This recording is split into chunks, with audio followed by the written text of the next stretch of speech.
आइए आज हम लोग ट्रिग्नोमेट्री के बारे में पढ़ेंगे। उसके आगे कल हम लोग वैल्यू निकालने के लिए पढ़े थे, ट्रिग्नोमेट्री का टेबल पढ़े थे कि साइन 30 का मान कितना होता है, साइन 60 का मान कितना होता है, साइन 45 का मान कितना होता है, साइन 90 का मान कितना होता है। तो आज हम लोग उसको यूज करने के लिए जानेंगे, कैसे यूज होगा, ठीक है ना। याद एकदम कंपलसरी करना है, क्योंकि एक क्वेश्चन फिक्स है कि 10th में आएगा, मतलब एक क्वेश्चन इससे आएगा।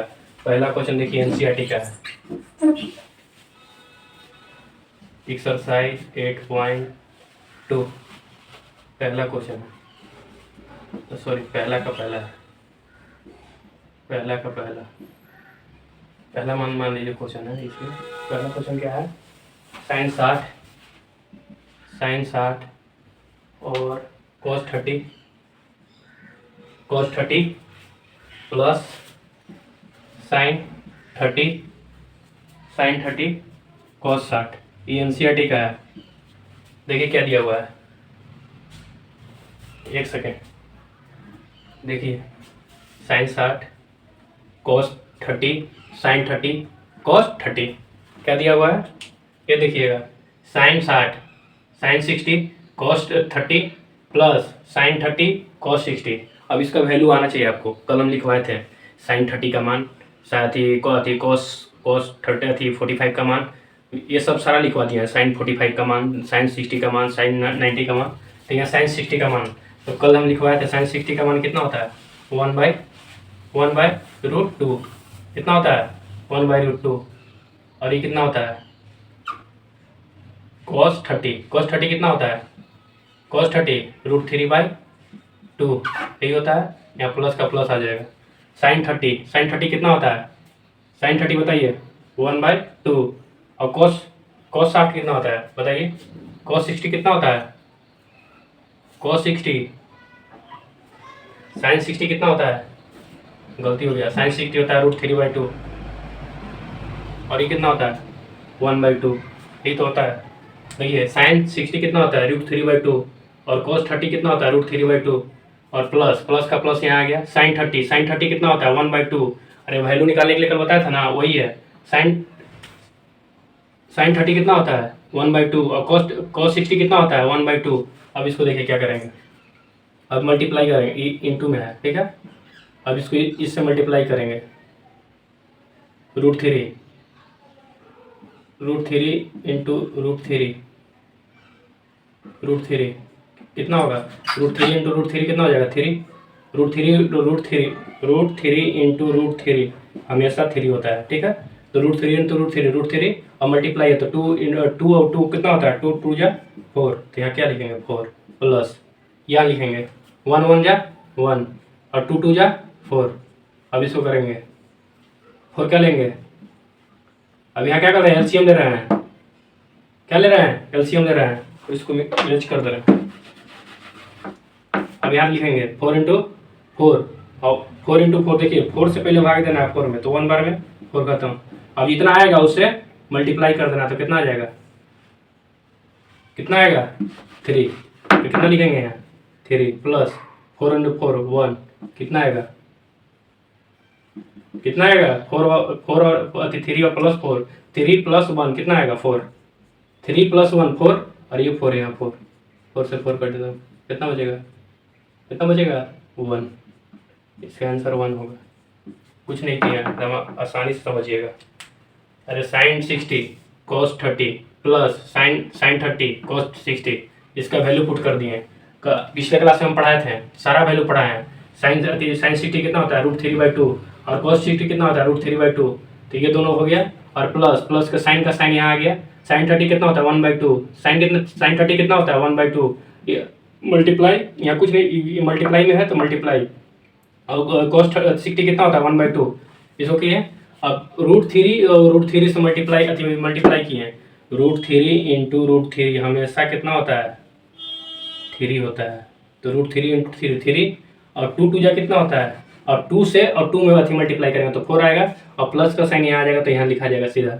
और ये क्या करेंगे, ये 1 से 1 में अथी करेंगे, मल्टीप्लाई करेंगे तो क्या 1 आएगा और 2 2 जा 4 आएगा। तो उसको क्या किया है, इसको एलसीएम ले लिया 4 को एलसीएम लेने के बाद क्या हो जाएगा, यहाँ 3 हो जाएगा और यहाँ 1 हो जाएगा। तो कितना हो जाएगा 3 प्लस 1 कितना हो जाएगा 4 और ये कितना हो जाएगा 4। अब कट गया, कितना हो जाएगा 1। पहला क्वेश्चन कंप्लीट हो गया। इसी में दूसरा क्वेश्चन भी दिया है, इसी में दूसरा क्वेश्चन है। ये समझ में आ गया, ये समझ में आ गया। इसके आगे चलते हैं।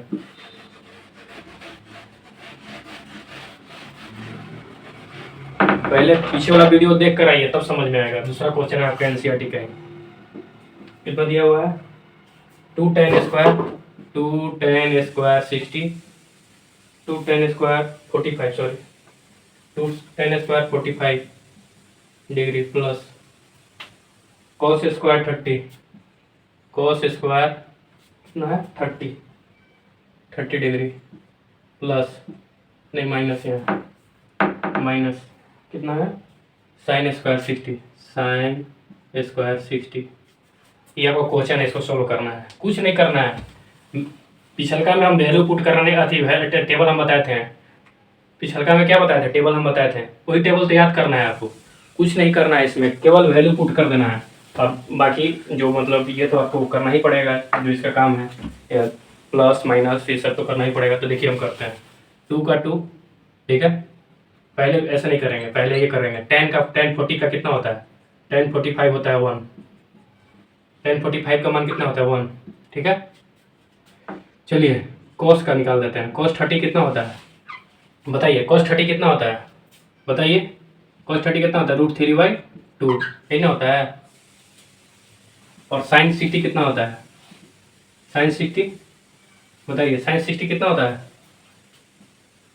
sin 60 होता है √3/2। देख लीजिए, कुछ नहीं किए हैं। tan 45 है, उसका मान 1 होता है, ठीक है। cos स्क्वायर cos 30 का मान कितना होता है? √3/2। और sin 60 का मान कितना होता है? √3/2, ठीक है। अब इसको इसमें वैल्यू पुट कर देंगे, बस कुछ नहीं करना है, वैल्यू पुट करना है। अब आसानी से वैल्यू पुट कीजिए। देखिए 2 यहाँ लिखेंगे, इससे इसको सोल्व कर रहे हैं इसको। ये तो वैल्यू मान आ गया, ठीक है ना। इसको वैल्यू पुट वैल्यू निकाल लिया, कितना कितना होता है टेबल में, आप टेबल याद कर लीजिएगा। अब इसको देखिए tan स्क्वायर मतलब 1 का स्क्वायर, यहाँ प्लस है तो यहाँ प्लस हो जाएगा। ये इसको सोल्व कर रहे हैं इसको, ठीक है ना। इसे वैल्यू पुट कर रहे हैं इसमें। Plus cos square 30, cos square कितना है? cos स्क्वायर √3/2, देखिए √3/2 इसका स्क्वायर, ठीक है, माइनस। अब sin 60 कितना है? √3/2, 2 का इतना का होल स्क्वायर, क्योंकि देखिए सब में स्क्वायर है, यहाँ स्क्वायर है, यहाँ स्क्वायर है, यहाँ स्क्वायर है, तो वही स्क्वायर को लिख दिए। कुछ नहीं किया, इसका वैल्यू को यहाँ रख दिए हैं। मान जो वैल्यू आया है ये और ये, इसको यहाँ रख दिए हैं, ठीक है, रख दिए हैं। अब आगे लिखिए, सोल्व करेंगे, देखिएगा एकदम आसानी से समझ में आएगा, कुछ नहीं करना है। 2 है, 2 यहाँ आ जाएगा। 1 का स्क्वायर क्या होता है? 1, तो 1 हो जाएगा। Plus plus plus E square से ये रूट खत्म हो जाता है, ये वाला तो खत्म हो गया। तो कितना बच गया? यहाँ 3 बच गया।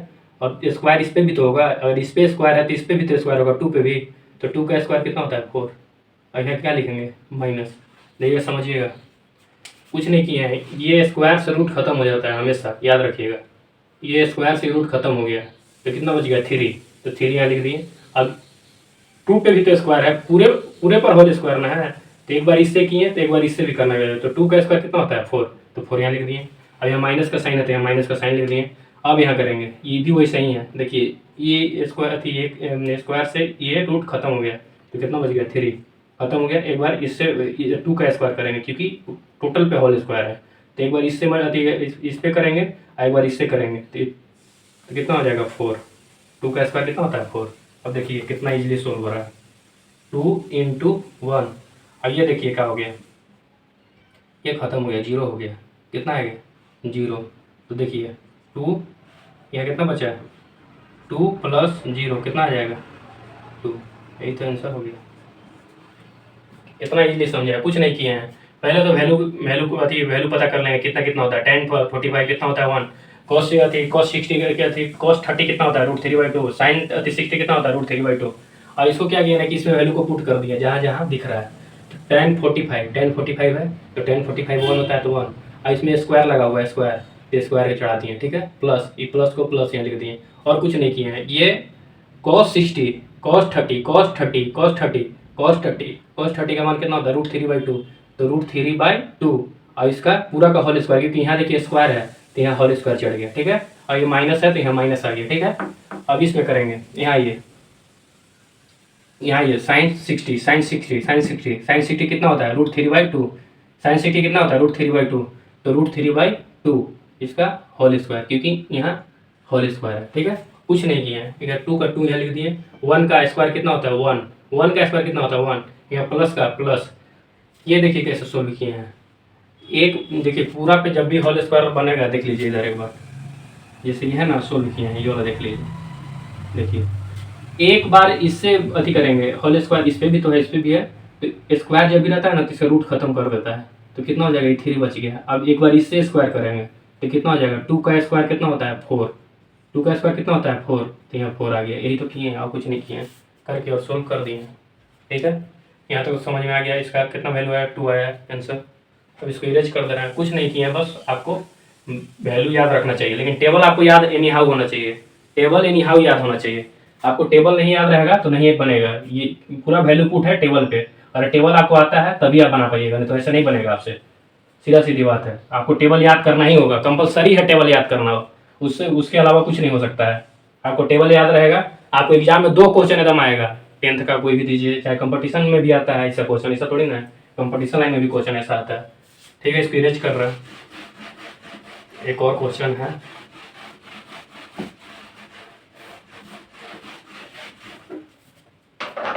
एक और क्वेश्चन है बुक में दिया हुआ है,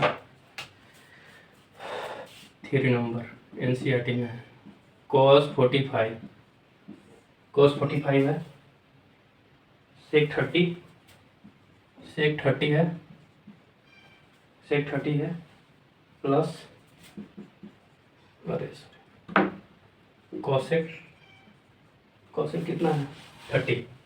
देखिए क्वेश्चन दिया हुआ है, ये क्वेश्चन दिया हुआ है, आप देख लीजिए, आपको टेबल नहीं याद रहेगा तो आप बनेगा cos 45 डिग्री का मान कितना होगा, sec 30 का मान कितना होगा, cos 30 का मान कितना होता है। आपको पिछले बार में टेबल पढ़ाए थे, टेबल पिछले क्लास में, तो आप टेबल याद जरूर करके आइए, ठीक है ना, तभी बनेगा आपसे। देखिए cos 45 कितना होता है 1/2, ठीक है, 1/2, cos 45 कितना होता है 1/2, ये वैल्यू को यहाँ रख दिए, ठीक है, इसका वैल्यू होता है। अब देखिए क्या करेंगे, ये कितना है sec 30 याद कीजिए, थोड़ा सा दिमाग लगाइए, sec 30 कितना होगा, sec 30 बताइए, sec 30 कितना होगा, बताइए आप ही लोग, sec 30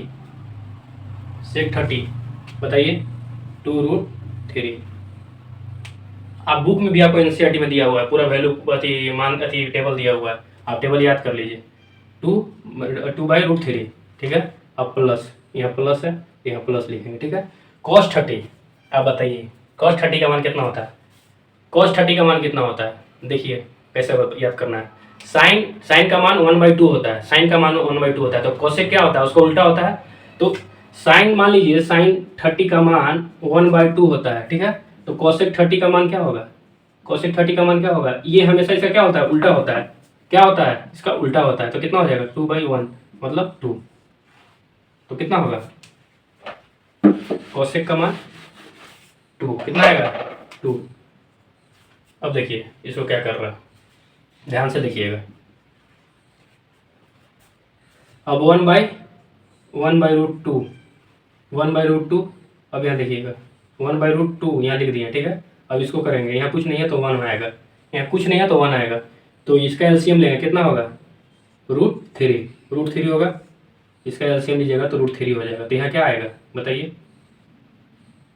बताइए 2 प्लस यहाँ कितना आएगा बताइए 2√3, कैसे आया देख लीजिए, ये तो इसको इससे डिवाइड करेंगे तो 1 आएगा, 1 × 2 कितना आएगा 2। अब इसको 1 से डिवाइड करेंगे इसको तो कितना आएगा √3, अरे √3 को 1 से डिवाइड करेंगे तो एक बार में जाएगा ना, एक बार में 1 से करेंगे तो √3 आएगा ना, तो √3 को इससे मल्टीप्लाई, 2 यहाँ लिखा गया, √3 यहाँ रह गया, ठीक है। अब इसको आ गया, इतना तक आ गया समझ में, कुछ नहीं किए हैं, कुछ भी नहीं किए हैं। ये 1/√2 मतलब 1/√2 यहाँ लिख दिया सीधा, और इसको एलसीएम ले लिए, इसको कितना ले लिए, इसको क्या किए, इसको एलसीएम ले लिए, तो एलसीएम लेते हैं तो क्या लेते हैं, इसके नीचे वाला को लेते हैं ना, इसका एलसीएम क्या हो जाएगा √3 हो जाएगा। अब √3 को एक बार इसमें लगाएंगे तो √3 एक बार में चला जाएगा, तो कितना हो जाएगा 1 से मल्टीप्लाई करेंगे 2 को तो कितना हो जाएगा 2 2 आ गया, यहाँ प्लस का प्लस हो जाएगा। अब यहाँ 3 √3 है, तो √3 तो ये कटेगा नहीं, एक बार में आएगा, तो ये लिखेंगे 2 इंटू √3, तो कितना आएगा 2/√3 आएगा, तो वही तो लिखे हैं 2/√3, 2√3 लिखे हैं। अब इसको करेंगे, यहाँ तक तो समझ में आ गया। अब यहाँ आगे आइए, ठीक है, इधर आइए, यहाँ से ऊपर, यहाँ पे अब कुछ नहीं किए हैं। इसको क्या करना है ना, हमेशा याद रखिएगा, जो नीचे वाला है ना हमें ऊपर चला जाएगा। कहाँ चला जाएगा, ऊपर। ये जो नीचे है ये हम कभी भी अगर ऐसे नीचे में रहेगा एक ऐसे, तो ये सबसे ऊपर चला जाता है, और ये जो है ना यहाँ आ जाएगा इसके साथ, ये √2 है ना इसके साथ आ जाएगा, ये ऊपर चला जाएगा, तो ये खत्म हो गया, ये भी चला जाएगा। देख लीजिए, देखिएगा यहाँ पे ये ऊपर चला गया, तो ऊपर चला गया तो कितना हो गया √3। अब इसको ऐसे करिए, √3 हुआ, √3 हुआ ना। अब यहाँ आइए, ये तो यहाँ ऊपर चला गया, अब बच गया क्या √2, √2 क्यों, क्योंकि √2 यहाँ ला रहे हैं, ठीक है। तो बचा क्या, देख लीजिए, बचा 2 + 2√3। कुछ नहीं किए हैं भाई साहब, ये √3 को ऊपर ले गए, तो ऊपर यहाँ छोड़ दिए। अब इसको यहाँ पे ले आए, शिफ्ट कर दिए, तो यहाँ आ गया ऐसे। अब इसमें कुछ नहीं करना, देखिए पढ़िए, बहुत आसान है।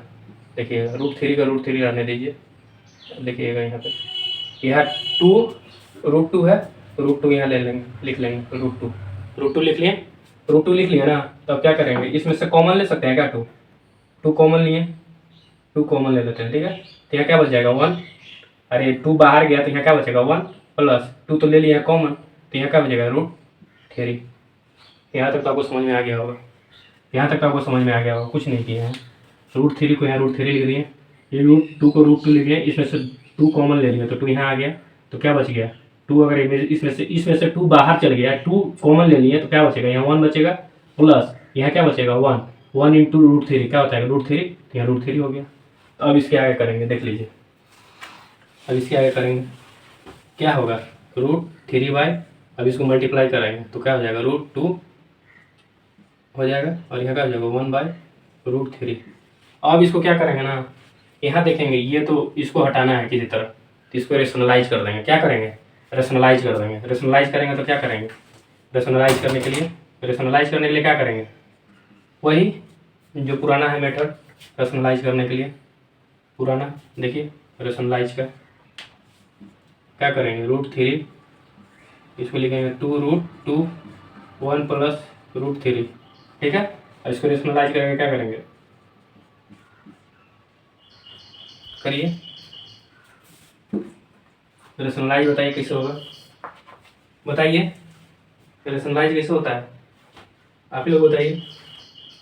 इसको कर देते हैं 3 - 1 और √3 - 1 से, यही तो रेशनलाइज करने का आती है। देखिए हमेशा याद रखिएगा, ये जो है ना 1 + √3, तो यहाँ √3 - 1 और √3 - 1 क्यों किए, क्योंकि यहाँ ये खत्म हो जाएगा। देख लीजिएगा कैसे।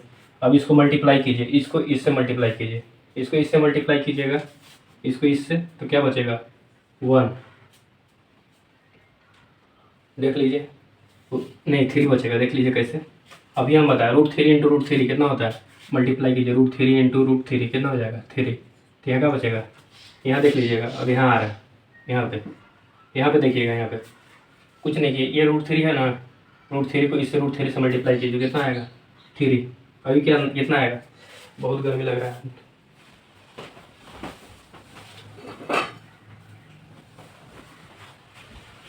बहुत गर्मी लग रहा है, 3 आ गया। अब इसको करेंगे माइनस √3 आएगा यहाँ पे। अब करेंगे इसको रेशनलाइज, ये कैसे हुआ पता चल गया ना, इसको इससे मल्टीप्लाई कर दिए, तो इससे मल्टीप्लाई किए, तो एक बार क्या हो जाएगा, इससे एक बार इससे मल्टीप्लाई होगा, और ये एक बार इससे मल्टीप्लाई होगा, वही तो लिखे हैं। अरे √3 इंटू 3, √3 इंटू 3, ठीक है। अब √3, अब यहाँ देखिए, एक बार इससे कीजिए, √3 इंटू 1 क्या हो जाएगा, √3 आएगा, तो वही ना किए, एक बार इससे मल्टीप्लाई किए, एक बार इससे मल्टीप्लाई किए, वही तो किए, और तो कुछ नहीं किए हैं। यहाँ बताइए क्या होगा, यहाँ हो जाएगा √2 इंटू √2, देखिए यहाँ 2√2 यहाँ लिख दिए, कितना हो गया यहाँ पे, अब बताइए यहाँ पे, इसको बताइए रेशनलाइज करेंगे तो, इसको रेशनलाइज करेंगे तो कितना होगा यार, इसको इससे मल्टीप्लाई करेंगे तो कितना हो जाएगा 3 माइनस 1। देखिए अब इसको करेंगे, बताइए 3 माइनस रूट 3। देखिएगा, ये ध्यान से देखिएगा, यहाँ पे रूट 3 माइनस रूट 3, ठीक है, लिख लिए। अब यहाँ 2 रूट 2 हो गया, और ये 3 में से गया, कितना बचेगा 2। यही तो आंसर है, यही है आंसर। देखिए कुछ नहीं किया। अब हम लोग एक बार फिर से समझेंगे, ठीक है, एक बार फिर से हम लोग समझेंगे। cos 45 और sec 30 प्लस cosec 30, यही तो इसका वैल्यू है। क्वेश्चन ही ना था, हाँ यही है क्वेश्चन, एनसीईआरटी का बुक में है, ठीक है। तो cos 45 कितना होता है, cos 45 कितना होता है 1/√2, 1/√2, 1/√2, cos 45 1/√2। sec 30 कितना होता है √3/2, sec 30 √2 √3/2 प्लस, यहाँ प्लस है तो यहाँ प्लस लिख दिए। cosec 30 कितना होता है 2 cosec 30 2 होता है, और इसको 1 क्यों लिया है, कुछ नहीं रहता तो नीचे 1 लिया जाता है, ठीक है। तो 1 लिया, तो इसका एलसीएम लिया तो कितना हुआ, ये 1/√2 यहाँ लिख दिए, ऐसे किए। तो उसके बाद इसका एलसीएम लिए, इसको सोल्व किए, एक बार इसको सोल्व किए हैं, ठीक है। इसको सोल्व करने के लिए क्या करेंगे, अरे एलसीएम पहले बचपन में पढ़े हैं ना, ये फ्रैक्शन में है ना, तो इसको सोल्व करने के लिए क्या करेंगे, पहले इसको एलसीएम लिए तो √3 हो गया। अब √3 से √3 में डिवाइड करेंगे तो 1 बचेगा, तो 1, अब जो 1 बचेगा उसको 2 से मल्टीप्लाई कर देंगे तो क्या आ जाएगा 2 प्लस का प्लस। अब यहाँ है √3 को 1 से करेंगे, √3 को 1 से डिवाइड करेंगे तो √3 बचेगा। अब √3 बचेगा तो 2 का 2 लिखा जाएगा और √3 का √3 लिखा जाएगा। ये आ गया यहाँ तक समझ में। अब कुछ नहीं किए हैं, √3 है ना, उसको ऊपर कर दिए हैं, कहाँ भेज दिए हैं ऊपर, यहाँ से कहाँ गया है यहाँ, तो यहाँ √3 को यहाँ ऊपर भेज दिया, तो ऊपर भेजे तो √3 हो गया। और ये जो √2 है ना, इसको यहाँ ले आए, इसके साथ देख लीजिए, यहाँ √2 को यहाँ ले आए, √2, और इसको कोष्ट में जो लिखा हुआ था वही तो यहाँ कोष्ट में लिखे हैं, देख लीजिए 2 + 2 √3, ठीक है ना, तो बस यही किए। उसके बाद क्या किए, उसके बाद और कुछ नहीं किया, √3 को √3 में लिख दिए, और 2 को इसमें से कॉमन ले लिए, क्यों लिए, क्योंकि यहाँ भी 1 हो जाएगा और यहाँ भी 1 हो जाएगा, आसान हो जाएगा, 1 + 3 हो जाएगा। देख लीजिए 2 को कॉमन लिया तो यहाँ कितना बच गया 1, 2 यहाँ ले लिए ना, तो यहाँ क्या लिया 1, तो 1 लिख दिए। यहाँ प्लस है तो प्लस लिख दिए, यहाँ प्लस है तो यहाँ प्लस लिख दिए, यहाँ 2 है तो क्या लिए थे कॉमन, तो 1 बचेगा, तो 1 × √3 क्या हो जाएगा √3, तो इसको क्वेश्चन बंद कर दिए। अब यहाँ देखिए √3 को √3 यहाँ लिख दिए, अभी बाई इसको कर दिए इधर, 2 को इधर कर दिए, चाहे इधर लिख दिए, 2 × 2 क्या हो जाएगा 2 √2, मल्टीप्लाई करेंगे 2 √2 हो जाएगा, तो 2 √2 लिखा गया, और जो था यहाँ 1 + √3 क्वेश्चन लिख दिए। अब इसको देखना है ना कि इसको हटाना है, रेशनलाइज करना ही पड़ेगा तभी सोल्व हो पाएगा। तो रेशनलाइज करने के लिए क्या किए, √3 - 1 से मल्टीप्लाई कर दिए, इसको यहाँ लिख के इंटू √3 - 1 और √3 - 1 से मल्टीप्लाई कर दिए। यहाँ कितना बच गया, देखिए इसको इससे मल्टीप्लाई कीजिए, इसको इससे मल्टीप्लाई कीजिए और इसको इससे मल्टीप्लाई कीजिए, आ जाएगा। रेशनलाइज में यही लिखा है, तो क्या हो जाएगा 3 √3 और 2 √2 3 - 1, तो क्या हो जाएगा 3 - √3 और यहाँ 2 √2 और यहाँ कितना बचेगा 2, यही तो आंसर हो गया। इतना तो समझ में क्वेश्चन नंबर 3 तक हो गया है, पहला क्वेश्चन नंबर 3 तक। आप बाकी आगे बनाइएगा। Thank you.